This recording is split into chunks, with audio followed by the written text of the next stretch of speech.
Podemos hablar de todos los temas que yo creo que más me obsesionan relacionado con la política. Este igual no lo ves venir porque está relacionado, además no es un tema muy popular, menos cuando se acercan las elecciones generales o algún tipo de elecciones, ¿no? Es el tema del sufragio universal. El sufragio universal, además enlazándolo con esto que decíamos, hoy en día es un pensamiento ultramayoritario. No hay prácticamente nadie, sobre todo desde las instituciones, que se atreva a criticar el sufragio universal. Yo hago una enmienda a la totalidad, yo no creo en el sufragio universal. Entonces te voy a desarrollar el argumento. Sí, dale. Y ahora te dejo que puedas contestarlo y rebatirlo, ¿no? O apoyarlo si te parece buena idea. Yo creo que la democracia representativa, evidentemente, solamente puede ser representativa si se basa en el sufragio universal. Si no, no sería una democracia representativa, sería más parecida casi a una democracia directa o por mandato directo, ¿no? Donde solamente hay un vínculo directo entre el elector y el elegido. Y de este modo sí que es cierto que la democracia representativa de algún modo se tiene que sostener en el sufragio universal. Pero claro, para mí el problema existe lo siguiente. Una persona que no está preparada para poder votar es una persona que no tiene que poder votar, porque entonces dejamos que el futuro del país esté en manos de la mayoría. Y si la mayoría no está preparada, porque hay una carencia educacional o hay una carencia civil o política, entonces lo que estamos diciendo es que en nuestro país quede en manos el futuro político de personas que no están preparadas. Claro, y yo aquí, alguien podría decir, bueno, por ejemplo, lo que está haciendo es prohibir el derecho al voto. No es tanto así, porque claro, en materia de derechos fundamentales, en materia de derechos constitucionales, hay que distinguir por un lado entre la titularidad del derecho y las condiciones para ejercer ese derecho. El propio derecho al sufragio ya está limitado. Una limitación es la mayoría de edad. Una persona con 17 años no puede votar, pero con 18 sí.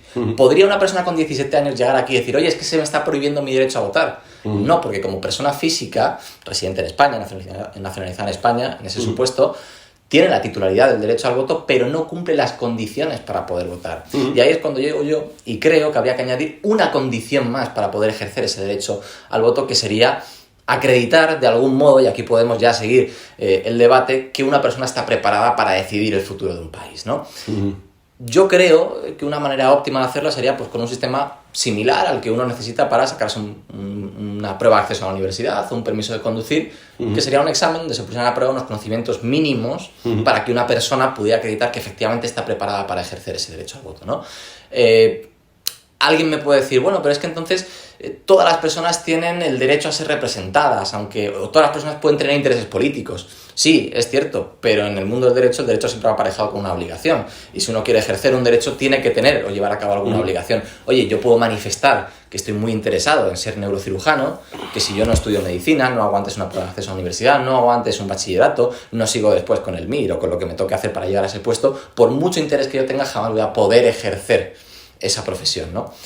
¿Qué opinas de este argumento? Bueno, para empezar sería... Antes hemos insistido en la importancia en política de lo pragmático, de lo que se puede aplicar, y es absolutamente inaplicable. Uno de los motivos es por esta última línea que tú has dicho. Los derechos van asociados a obligaciones. Intenta convencer de esto a la gente hoy en día. La gente entiende los derechos como algo gratis. Bien. Es más, todos los políticos, bueno, todos no, muchos políticos se presentan diciendo, os voy a dar más derechos. Es más, fíjate, la frase, os los voy a dar yo. Yo os doy derechos, no son algo que tenéis por vuestra propia dignidad, sino que yo os voy a dar. A veces sí que matizan, os lo voy a reconocer, pero siempre hablan de eso, os voy a reconocer derechos. No, os voy a reconocer obligaciones, os voy a imponer obligaciones. La única que permanece un poco es la de pagar impuestos, que es así, que en el fondo significa dame dinero y ya haré yo lo que quiera como político. Pero en todo lo demás, sabes que después de la Declaración de Derechos Universal, a la par más bien, de 1948 se estaba creando también una Declaración de Deberes Universales. Fracasó. O sea, esto viene ya de los años 40. Entonces, lo veo bastante improbable. Luego veo una dificultad, lo que dices, de tipo, por lo que hay, por los estudios que hay, de tipo también de si vamos a llegar a la meta que queremos con el método que has dicho. O sea, si es un método adecuado. Se hacen preguntas a gente con mayor nivel cultural que gente con menor nivel cultural sobre cuestiones de políticas y a menudo los resultados que ofrecen de media no son muy distintos. Es más, parece que la variable que te determina si una persona va a tomar opiniones más sesgadas, por ejemplo, no sé, aceptando noticias falsas o aceptando teorías que no están constatadas, etcétera, no es la formación de la persona, claro, sino que es su grado de sectarismo político. Perdona.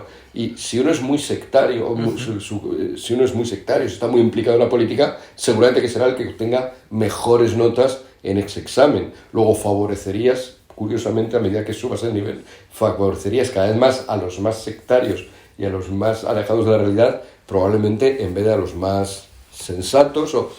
Quiero decir, ¿qué es lo que buscas realmente? Que voten los más... Esa sería la pregunta, ¿qué buscas? ¿Los sensatos? Sí, yo quiero una democracia que no llegue al populismo. Es decir, yo quiero un sistema representativo, sí, en el sentido en el que el poder político se concibe como un intermediario entre el poder y el pueblo, la teoría clásica, pero donde la democracia no tienda a converger siempre hacia el populismo, porque si vota la mayoría, el marketing político se dedica precisamente a eso, a llegar a la mayoría, y para llegar a la mayoría no basta con hacer un discurso elaborado. ¿Y qué es el populismo? ¿Qué es el populismo? Pues yo creo que es la perversión del argumento reduciéndolo al más absoluto absurdo. Para mí esa es una definición. O sea, la sofistería. Sí, más o menos. Y con lo que decías tú, dices, un mayor nivel cultural. Bueno, pero es que no valdría con tener un mayor nivel cultural. Habría que tener un nivel cultural medio-alto en política, no un mayor nivel. ¿Cómo reconoces un argumento sofista en política? No un argumento en lógica, sí que pues, hay sus normas de las falacias lógicas, etcétera. Pero en política, ¿cómo te das cuenta? Te lo digo porque muchas cosas que se han considerado grandes falacias y grandes teorías de la conspiración, luego sin embargo han resultado que no lo eran. Bueno, y de hecho parte esencial de nuestras democracias es pensar que es la división entre eso no se hace nunca a priori, sino a posteriori. Damos libertad de expresión y a todos, no tiene por qué ir con el voto, pero bueno, ya empieza a parecerse bastante al sufragio universal. Damos libertad de expresión y a votos, es el argumento de Stuart Mill, porque creemos que la verdad en ese combate con las mentiras o con las medias verdades, al final, en fin, como tiene el apoyo de que es la verdad, podrá salir adelante. Tú dices, no, ya previamente yo ya sé qué es lo populista y qué es lo que no.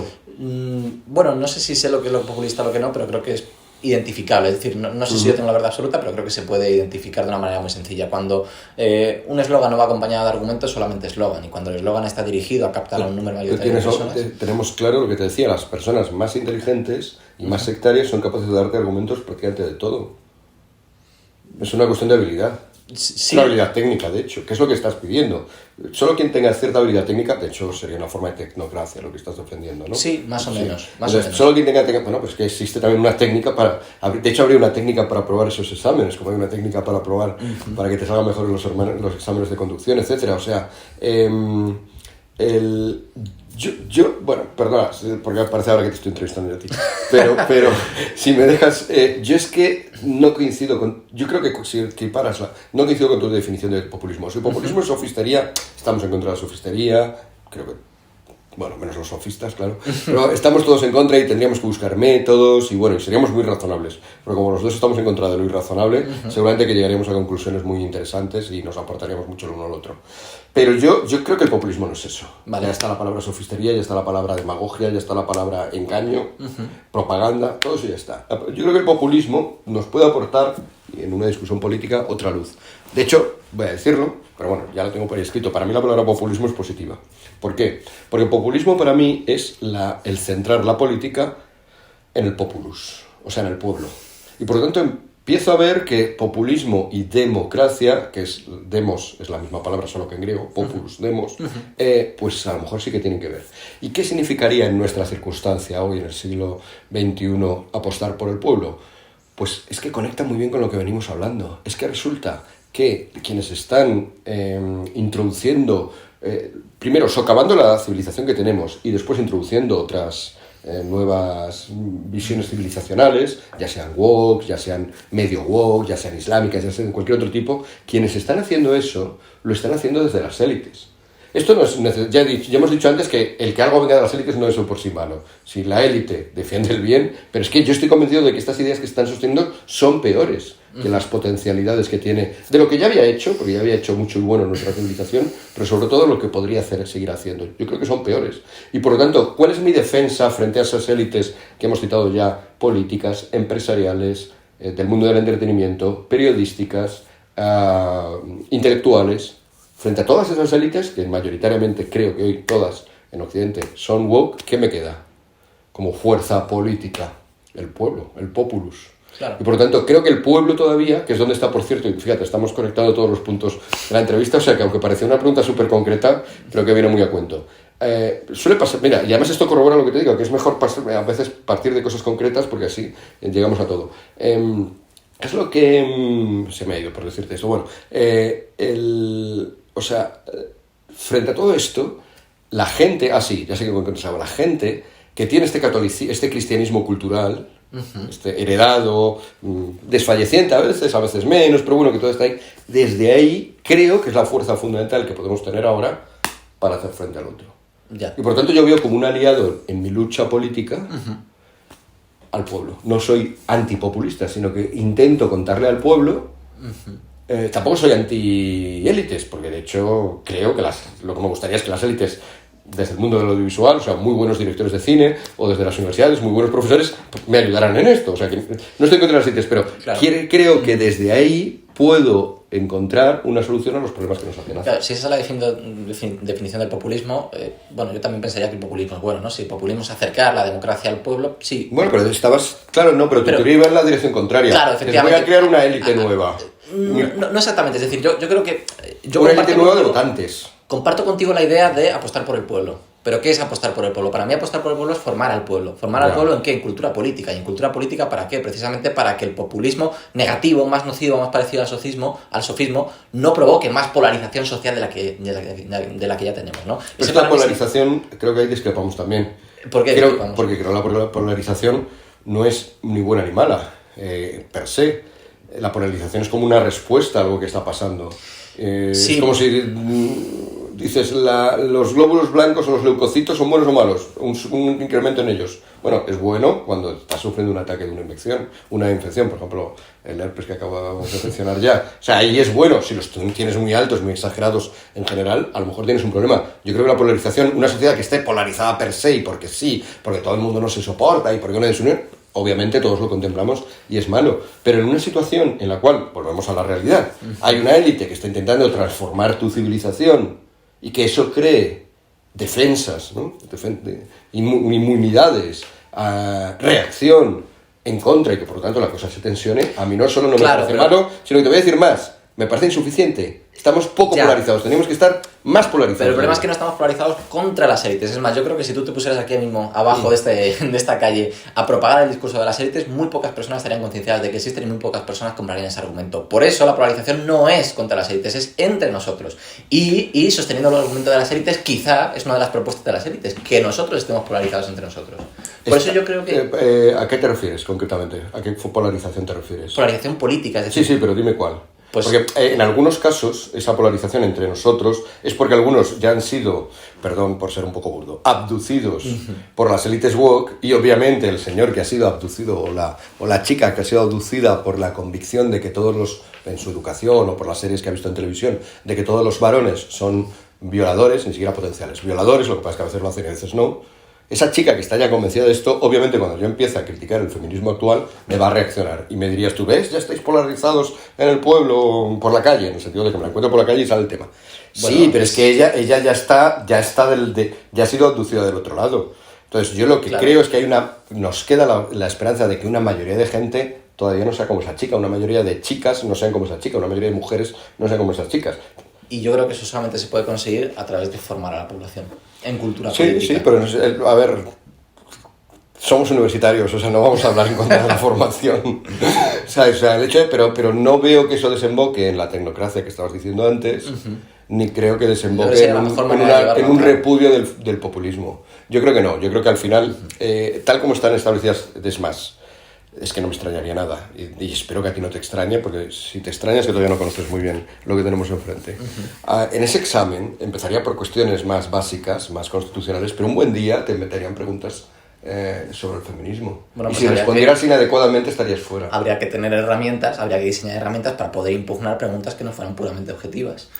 Pero si al Tribunal Constitucional vas a reclamar a un Tribunal Constitucional que ya está sesgado claramente... No sé si al Tribunal Constitucional o dejar estipulado, hacer un número de clausos de decir, oye, las únicas preguntas que pueden caber aquí son las que estén relacionadas con preceptos constitucionales. Por ejemplo, donde se distingan entre el Congreso y el Senado.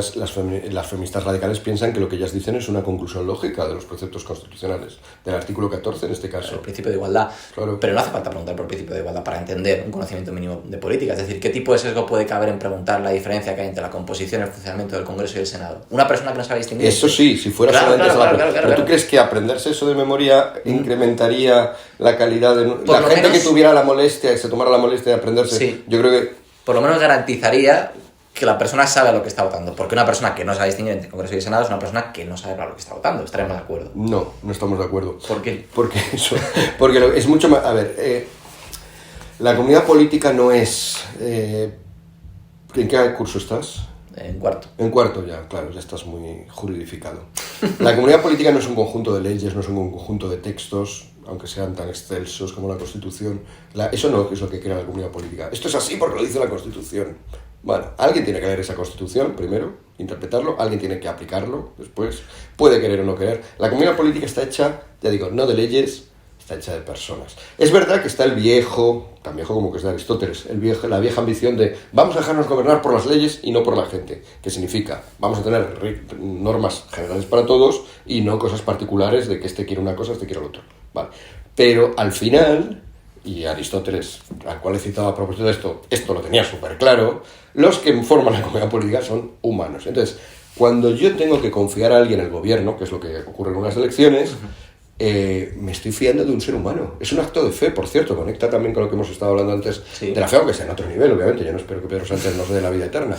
A ver, si fuera con él, sería un horror. El endeudamiento eterno, ¿no? Sí, bueno, él sí que quiere el gobierno eterno. Sí, pero bueno, pero es un acto de fe, es decir...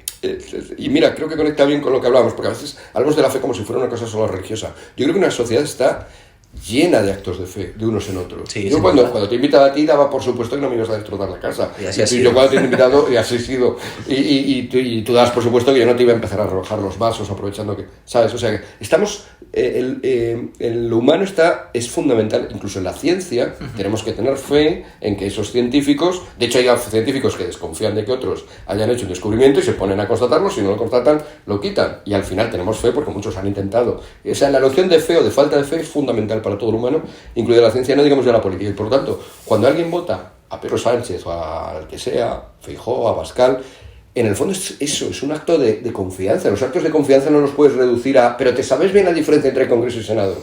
A lo mejor una persona que no sabe bien la diferencia entre Congreso y Senado sabe detectar mejor a alguien como alguien fiable que otra persona que no. Y es que va de eso. A mí me asombra que la gente haya considerado fiable en algún momento. No te voy a decir a Pedro Sánchez, que es lo típico. Voy a hablar de un personaje que ya no está tanto en la escena pública. Pablo Iglesias, cuando empezó a hablar en televisión desde el minuto uno, no quiero, bueno, sí, aprovecho para blasonar de que le pillé, de que yo tengo esa capacidad pero desde el principio le vi como lo que era, y me asombraba que la gente dijera, no es de izquierda, se defiende el patriotismo, o una forma de populismo, por cierto, como ya hemos dicho a propósito de Rejón, vinculado a la CLAU. Y digo, sí, pero parece que defiende eso, pero para esto otro. O sea, me parecía muy obvio es el personaje que era. O cuando decía, yo el otro día le escuché en la radio, que decía, estaba discutiendo con Gonzalo Bernardos, y decía, oiga, Gonzalo Bernardos, yo no le he insultado, yo nunca insulto a nadie. En aquel momento recordé los numerosísimos insultos que ha hecho en su carrera, y siempre hace eso, ¿no? Insultar, por ejemplo, me acuerdo al recientemente fallecido Sánchez Dragó. Sánchez Dragó, efectivamente. A Sánchez Dragó, la primera vez que conectó, que dio la casualidad que yo estaba escuchando la radio, Sánchez Dragó en aquellos años, año 2014, que estaba acostumbrado, intervienes en radio, dices 4 cosas, comentas con otro y te vas a tu casa. Y de repente tienes esta llamada en un programa en el que estaba Pablo Iglesias, y Pablo Iglesias, cuando le responde lo que había dicho, que no me acuerdo de qué tema, le llama bufón del régimen. Eso que es un insulto para empezar, y recuerdo perfectamente a Dragó, que es que no sabía ni cómo reaccionar, porque claro, es que no es habitual que te insulten. O sea, te pueden hacer insinuaciones y tú respondes contra la insinuación, puedes manejar una cosa un poquito más refinada, pero eso era tan burdo que el otro pero este porque el hombre me insulta, que además no le conozco. Claro, porque él se estaba montando, Pablo Iglesias estaba montando seguramente su imagen, pero eso en el programa siguiente diría, yo no insulto, yo argumento. Entonces, lo que quiero decir, y cuando subió a los 90 o 100 y pico diputados que tenía en las encuestas, pues había mucha gente que sí que se estaba fiando de él. Entonces, y mucha de esa gente son catedráticos de Derecho, catedráticos de Filosofía, catedráticos que hubieran superado tu examen perfectamente. Y para mí me parecería que ante un Pablo Iglesias fiarse de él es propio de una persona inepta en lo que importa, que es saber a quién tienes que atribuir tu fe. Es cierto que eso ya por suerte ha descendido y ahora es muy fácil decir esto, porque ya hay poca gente que se fíe de él, entre otras cosas porque hemos visto lo que ha hecho. Entonces, esa noción me parece que es la noción de tener fe, tiene más que ver con la prudencia, esto también es muy aristotélico, con unas ciertas habilidades prácticas, volvemos a lo práctico, no es tanto el saberte cosas de responder, es saber, pero es un saber hacer, no un saber decir. Ese saber me parece que sí que es una virtud política. Yo apuesto por la virtud política, apuesto porque gobiernan los mejores y porque ojalá votaran los mejores, pero esa capacidad no encuentro una manera de detectarla a priori. Pues te añado un argumento más, o un sentido más, ¿no? De esto. Respóndeme solamente con un monosílabo. ¿Estarías a favor de hacer una reforma de la Constitución del 78, total o parcial? Sí. Bien, estamos de acuerdo. Pues yo creo que la única manera de conseguirlo es precisamente haciendo que la población conozca la Constitución. Es decir, yo creo que la democracia representativa, tal y como está constituida hoy en día, establece un sistema que tiende a la perpetuación. Pero ¿tú crees que todas las reformas constitucionales de todo el mundo, todas las constituciones que se han aprobado en el mundo, las conocía toda la población cuando las ha votado? Bueno, pero quizá el cambio de régimen solamente es posible cuando la población esté concienciada del régimen que tiene. Eso sí, pero no por motivos de que conozca la Constitución. En España votamos, ahí sí que ya estabas tú vivo, aunque poco consciente, votamos la Constitución Europea. Bueno, y se votó mayoritariamente. ¿En qué año fue? 2006. Sí, 2006. Sí. Tenía 3 años, pero sí, tenía 3 años. Por eso, soy en el cálculo. Sí. Poco consciente, ¿no? Quería insultar a tuyo de los 3 añitos. Serías consciente para lo que te interesaba. Bueno, pues ¿tú te crees que la gente se leyó ese bodrio? Probablemente no, y precisamente por eso... O sea, el 0,001. Probablemente solamente podría votar. ¿Tú crees que solamente si hubiéramos pasado por un examen en el cual nos hubieran dicho artículo, además tenía muchísimos artículos, o sea, artículo 328, tal, eso en ese no tenía sentido, estaba claro que era lo que significaba. Yo voté, por cierto, en contra.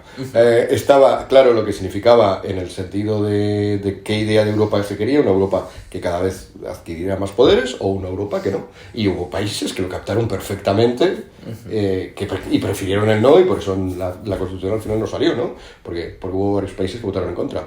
En España, sí, yo soy el primer damnificado porque yo voté que no, pero vi que a mi alrededor había mucha gente, sí, Europa siempre es buena, Europa. ¿Quiénes hicieron la principal campaña a favor de la Constitución Europea? Grandes catedráticos expertos en derecho comunitario, grandes historiadores de la historia de Europa. No, lo hicieron los de la Macarena, los del Río, o sea, algunos cantantes que eran populares. Yeah. O sea, soy el principal damnificado de lo que tú llamas populismo, sofistería, superficialidad. Sí, porque ahí salió algo que por suerte los franceses, los holandeses votaron en contra y no salió, pero los españolitos, mis connacionales, votaron a favor. Pero creo que la manera de evitar eso es simplemente ir insuflando en la gente. ¿Qué es lo que funciona ahí? Europa es siempre buena. Europa, perdón, pero bueno, es siempre tal. Pues tenemos poco a poco que crear la idea de, dar mucho, cada vez más y más poder a unos señores que están súper lejos y que no puedes controlar, no es bueno. La Unión Europea, o mejor dicho, la Comunidad Económica Europea, o mejor dicho, la Comunidad del Acero, del Carbón, ¿era buena al principio? Sí. Tenía cosas positivas. Pero desgraciadamente ha desembocado en cosas que esa limitación de vamos a favorecer un poco la economía, llevarnos bien, no hacer guerras entre nosotros, esas 4 cositas ahora se han convertido en tomos y tomos de bibliotecas de normativas y de leyes, eso, súper alejadas. Entonces, esto que por otra parte es muy fácil de entender, no necesito que un señor se sepa la Constitución Europea entera o la normativa europea entera para que señores por la calle me digan, pues tienes razón, y lo vean y genere eso. Bueno, pues ahí creo que es el campo más prometedor. O sea, yo creo que es más razonable, pero a su vez es lo más práctico para caminar en la línea que creo adecuada.